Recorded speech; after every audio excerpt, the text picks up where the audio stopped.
ستختلف أمتي على 73 فرقة كلهم في النار إلا واحدة.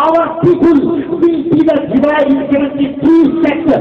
Every son will go to the fire.